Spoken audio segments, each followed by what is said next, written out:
검찰의 수사와도 자연스럽게 이야기가 이어지는데 동부지검이 한번 조사를 했었던 대위와 당직 병사 등을 재조사를 했습니다.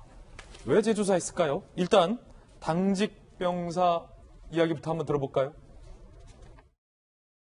실물 보고 뭐 맞니 안 맞니 그것만 했어요.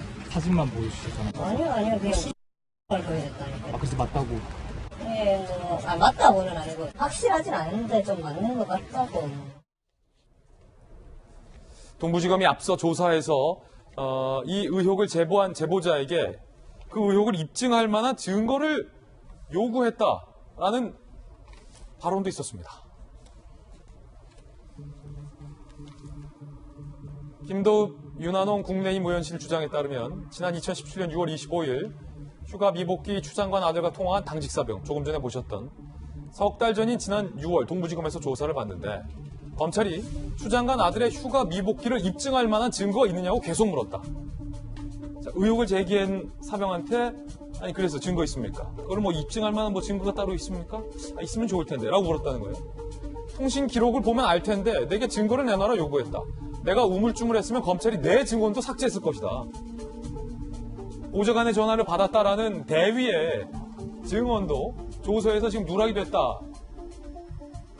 사병은 내가 우물쭈물했으면 내 발언도 삭제했을 것이다 라고 얘기를 하고 있는 상황이고요. 증거를 요구해서 이 당직사병이 SNS 대화 기록, GPS 위치 자료를 직접 찾아서 제출을 했다라고 알려지고 있습니다. 김수경 교수님, 검찰이 의혹을 제기한 제보자에게 증거가 있느냐, 증거를 가져오라 라고 요구를 했다라는 게 당직사병의 주장인데 이걸 어떻게 봐야 할까요?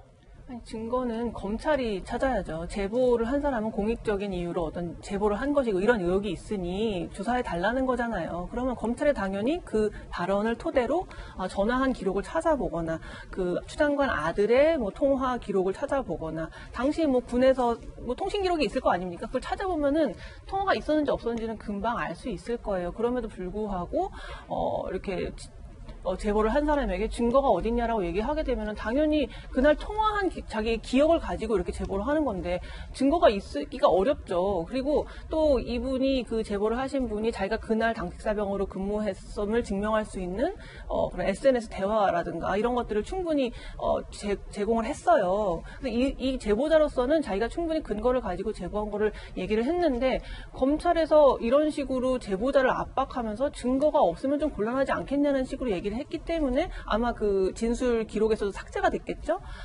뭔가 검찰이 조사를 할 때 일정 정도의 어떤 편견을 가지고 조사를 한 건 아닌가 하는 의혹을 일반인의 입장에서는 가질 수 있는 대목이라고 저는 생각이 듭니다. 그렇군요. 서재현 대변인님, 이 부분은 어떻게 봐야 하는지도 좀 같이 똑같은 질문 드리겠고 재조사를 했다는 거예요.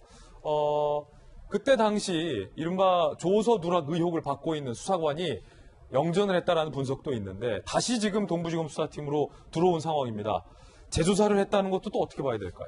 부실하다는 걸 인정하는 걸까요? 아니면 뭐 보완 수사의 차원인 걸까요? 어떻게 봐야 합니까? 이제 사실은 제보했을 때는 근거가 있는 상태에서 제보하는 건 당연한 것이다. 그래서 저도 작년에 사실은 그 당시 미래통합당 이제 황교안 대표, 나경원 대표가 이제 제가 대변인 논평에 대해서 검찰에 고소를 해서 제가 조서를 경찰서에 가서 한번 직접 해본 경험이 있는데요. 그 당시에는 제가 한 글에 대해서 근거를 제시하라고 해요. 그래서 인터넷이라든지 참고해서 논평 쓴 것을 확인해서 제출하고 경찰 입장에서도 처음부터 끝까지 다 쓰고 나서 저에게 보여주고서 이 조서에서 빠진 게 무엇인지 또 넣을 게 무엇인지 혹은 제가 잘못 작성이 있는지 확인하고 주민등록 번호 넣고 사인을 하게 돼 있거든요. 그래서 제보자 입장에서는 개인적인 그 당시에 어떤 분위기라든지 개인적인 생각에서 이것이 조서에서 빼려고 했다. 그리고 좀 강압적이다라고 충분히 느낄 수는 있지만 그와 반대로 검찰 입장에서는 제보가 들어왔기 때문에 검찰 입장에서는 제보자의 말도 물론 있지만 그 근거 자료를 좀 더 제시하면 검찰 수사에서 좀 도움이 되지 않을까 하는 그 과정이라고도 이해하시면 될 것 같아요. 네, 그런가 하면 여당 의원들의 발언도 나오고 있습니다. 먼저 우상호 의원의 발언 함께 보시죠. 카투사는 그 자체가 편한 보직이라 어디에 있든 다 똑같다. 카투사에서 휴가를 갔냐 안 갔냐, 보직을 이동하느냐 안 하느냐는 아무 의미 없는 얘기다. 몇백만 명의 현역 출신들이 분노 안 하는 이유다라고 항변을 했습니다. 그러자 카투사 출신들이 이렇게 말하고 있습니다. 우상호 망언을 규탄한다. 성명문을 냈다는 거예요. 카투사 명예를 실추시키고 훼손하는 저열한 발언이다. 발언을 철회하고 사과할 것을 강력히 촉구한다라는 거고요.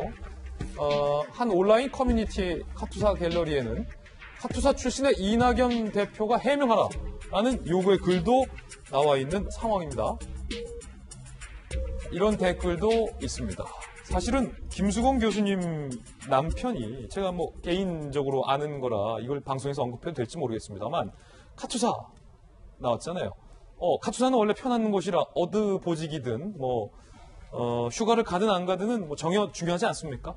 저도 요즘 본의 아니게 군대 얘기를 엄청 집에서 많이 듣습니다. 예. 이 뉴스가 나올 때마다 군대라는 곳, 또 카투사라는 곳이 어떻게 생활을 했는지를 아주 매일 상세하게 듣고 있는데요. 물론 카투사로 복무했던 분들의 경험이 다 똑같을 수는 없고 다 다르기 때문에 일반화할 수는 없겠지만 어쨌든 이 카투사도 한국군이고 우리 젊은이들이 국가의 부름을 받고 2년 가까이의 생활을 헌신하는 곳이기 때문에 이렇게 카투사는 편하게 그냥 민간인처럼 그렇게 출퇴근하는 곳이고 그럴 것 같으면 이거를 군대라고 할 수가 없죠. 나름의 규율이 있습니다. 6시에 일어나서 도열해서 인원 보고를 하고 또 7시부터 운동을 하고 여러 가지 그런 규율에 따라서 운영되는 엄연히 군대이기 때문에 카투사처럼 편한 데에서 일하는데 이게 휴가니 외출니 이런 걸 가지고 특혜라고 할 수 있느냐라는 발언은 국가를 위해서 이렇게 자기의 젊음을 헌신했던 장병들에 대한 되게 모욕이라고 생각이 들고요.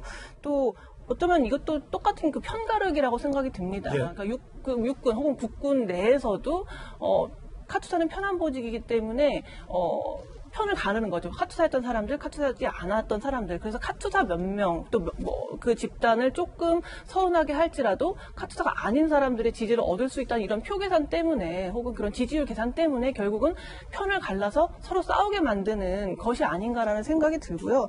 사실 앞으로 이렇게 군대에서 휴가 같은 것들이 전화로 문의할 수 있고 특별한 심사 없이 그냥 연장될 수 있고 앞으로 이런 민원들을 어떻게 하려고 이게 충분히 가능했다고 해명을 하는지 잘 모르겠습니다. 앞으로 다른 병사들도 당연히 얘기하지 않겠습니까? 나 정말 몸이 아파서 좀 집에 누워 있는데 연장 안 되냐 이런 식의 전화와 왜 추장관 아들은 그게 가능했던 것 같은데 나는 안 되냐 이런 사람들의 문의를 어떻게 처리하려고 지금 이렇게 해명을 하고 있는지 모르겠고요. 사실 군대 문제라는 거는 정말 영린인 게 뭐냐면 대부분의 남성들이 복무를 하지 않습니까? 그러니까 거의 가정마다 군대 전문가들이 한 명씩 있어요. 예. 그러니까 우리가 잘 모르는 집단에 그렇죠. 대해서는 원래 그 집단은 이렇다라고 얘기하면 사실 잘 모를 수도 있지만 예. 군대는 거의 대부분의 남성들이 경험하는 곳이란 말입니다. 그래서 저만 해도 이런 관련 보도가 나왔을 때 이미 보도가 나오기 전부터도 600-2 규정에 대해서 엄청 얘기를 했어요, 남편이. 각 가정의 군 전문가들이 한 분씩은 그렇죠. 있다, 적어도.